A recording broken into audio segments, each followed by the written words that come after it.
Welcome to the first of our Purdue University College of Education First Gen Me 2023 podcast series. I'm Dr. Jacqueline Thomas Miller, Director of Advising and Retention.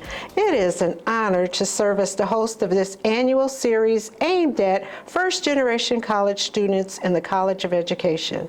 I invite everyone to tune in to our 2022 First Gen Me series, where we featured the faculty and staff of our college who identified as first-generation college graduates. This year, our focus is turned to the stories of our first-generation college students. Today, I have with me Angela Atwell, an elementary education major who's set to graduate fall 2023. Welcome, Angela.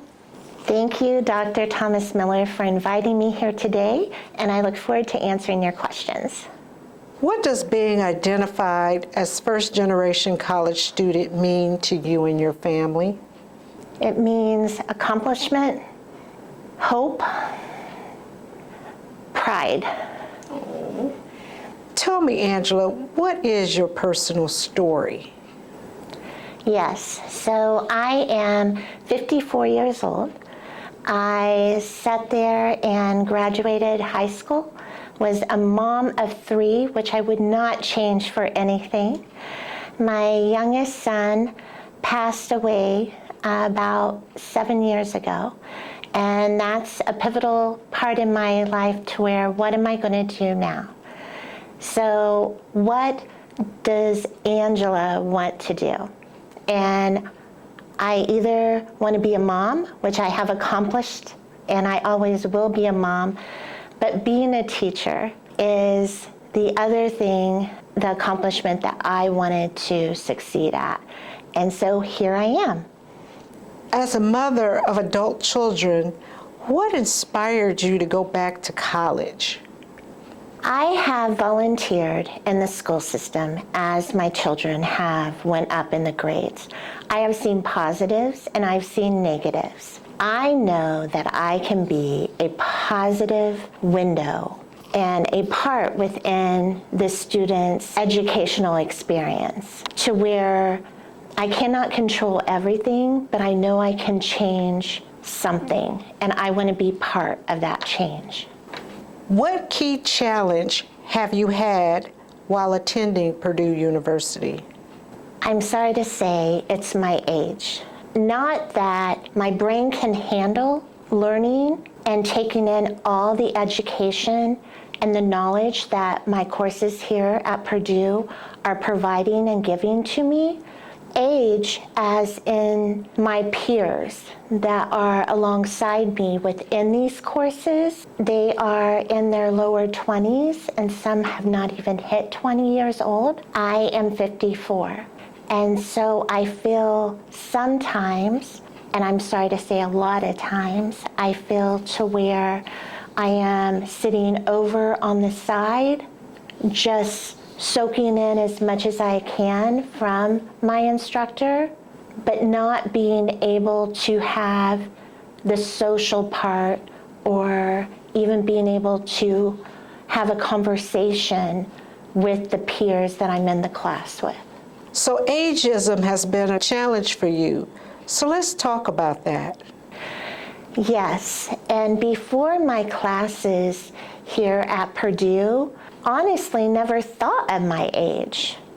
My first course at Purdue is where I felt my age, and my courses that first couple weeks, and there's times within my classes to where my age is thrown right in my face. So I do very well in my classes academically, but socially, there's so many group activities within educational courses, which there should be. But when you are the very last person every single time, and you hear the mumbles throughout, and when they say, do the work together within the group, and that opportunity is not given to you within your group, you still feel like you're an individual within a group setting, that's difficult. What resources on campus or in the college that you have utilized most often? First and foremost, I speak to my instructor. I use them, I let them know that I am here to learn. This is my part, and I'm going to do the best I can. I sat there, and there's a program called Horizon, and I have reached out and I have talked to people there. I have gotten involved with PSEC, which is the Purdue Student Educational Council. So I have tried to branch myself within the student body as much as I can. And then when I feel way overwhelmed, here at the college, I will call on Dr. Thomas Miller, my advisor, just to sit there and release and reset myself. What do you wish you knew more about before you attended Purdue University? Because you also attended Ivy Tech Community College. I wish I knew the struggle I would have socially before I started. I know I still would have made this journey because I want to have this role in my future. I want to be a teacher. I want to make that difference. But I think that if I knew beforehand, maybe even just took a moment to even think about it, because I didn't, I would have been better prepared for that first experience to where my age was thrown in my face. Because there have been a couple times, especially at the beginning, to where I almost stopped. It was that traumatic emotionally because I wasn't prepared. Is there a particular resource or support that you feel would have made your educational journey a little less bumpy? I feel that if there was a group, even for not just an older students coming in non-traditional, but actually broke it off to where it's like 40 and above coming back to school, to where you did not talk to diss what's going on, but you talked about how can we make this better? What can we do within our role as a student to make this better for us? And just have that support to be like, I'm not on my own in this would help. As your advisor, I see a ray of sunshine in you. What motivates you, Angela? My children, my spirit, my want. I want this.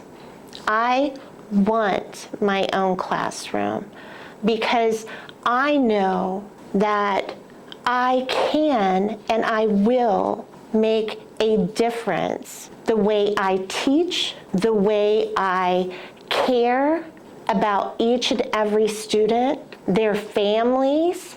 I come in with a different perspective on teaching and what I want and what I know that will help the students' families and that support also, because I've been there. I know what would have helped me. I know what would have helped my student. And with all this knowledge that I'm gaining from my classes at Purdue, I want to use it. I want to put it into action. And I'm excited to do that. That's what motivates me. After graduation, what advice would you give to another first-generation college student? I would say, you can do this. Make sure that it's what you want, that you're not doing it for any outside sources besides yourself.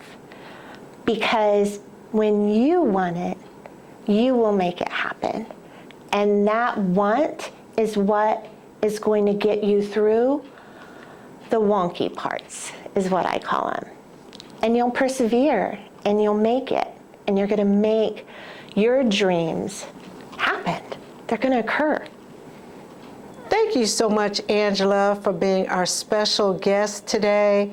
This is the first episode of our 2023 First Gen Me podcast series. And we're just so honored to hear your story. It was so inspiring, and I hope that it has added some value to many of our listeners out there, because this is what it's all about. I thank everyone for joining us also today and tuning in with Angela and I. It is my hope that these stories that are shared throughout this year will bring an inspiration and a powerful impact to everyone who's listening.